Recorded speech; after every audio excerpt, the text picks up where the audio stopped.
short video. Just wanted to go over this Caravan trailer I bought last year. People kind of asked me about the snowplow being on the side-by-side. This is a 6 by 12 foot Caravan trailer. I actually bought this one last year, paid like 1,700 bucks for it, I think. Now if you look online at Fleet Farm where I bought it, they're like almost $3,000, like 2,700 or 2,800 bucks to buy the same trailer. So as you can tell, the side-by-side, the General, squeaks on there barely. This is a 72-inch plow, not much room. You can see right there, she's about just a few inches away from not being able to fit on this trailer. So just a kind of a walk around here. We got the nice latches, you know, just a safety latch there.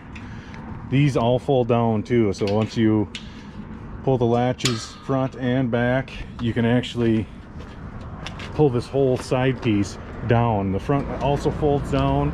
This trailer is rated for, let's see, 2,030 pounds.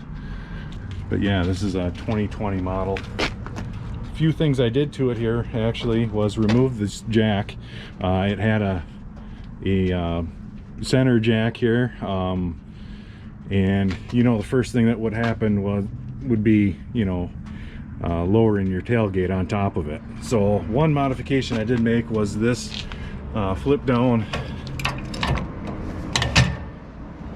jack here. That works really good. You don't have to crank forever like this one. You had to crank like crazy just to get the jack up enough to where it wouldn't drag.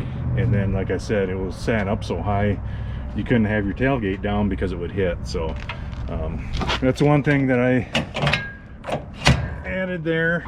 The straps, these straps go around the tire. You can see the chocks kind of built in. These just bolt to the trailer, and then we wrap the straps around, which works really good. But yeah, that's the gist of the whole trailer there.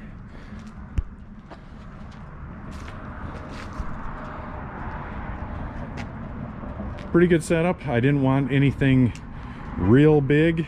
I wanted the smallest package I could get to fit everything on there, so it works out great. I was really concerned about this plow being able to fit on there, but thank God she did it. And like, I don't know if you've seen the last video that I posted, these side plates I put on backwards intentionally because I knew it was going to be so tight. If I were to switch those around, there's no way it would fit on this trailer. So that's what I did there.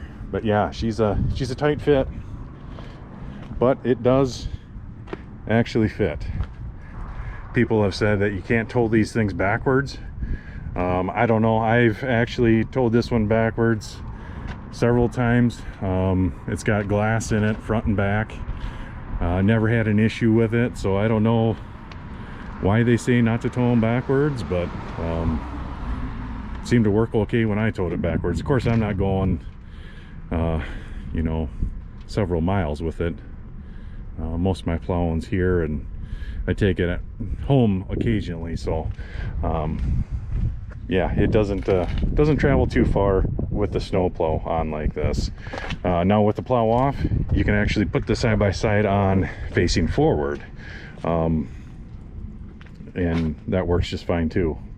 The reason why I have it so forward with the chocks on there and the tie downs is because if you have it back far enough, there's no tongue weight on it. So I had to do it this way, get the ATV or side-by-side up as far as you can, strap it on. That gives you enough tongue weight where your hitch ain't bouncing all over the place and making a bunch of noise. So yeah, short little video here. If people are looking at a Caravan trailer, it's a nice little trailer actually. Like I said, they went up considerably, so if you're thinking about buying one, here you go. All right, so we got the side-by-side all loaded up here, the General. You can see we got the straps on here. I'll put a link in the description for these. I really like these straps. Before I actually had eyelets on here.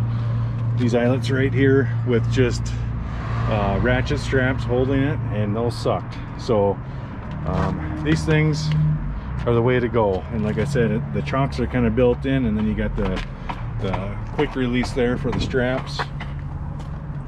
Works really nice. Just ratchet these things tight. That thing's not going anywhere. So all right, she's on there, ready for a little trip. So thanks for watching again, guys.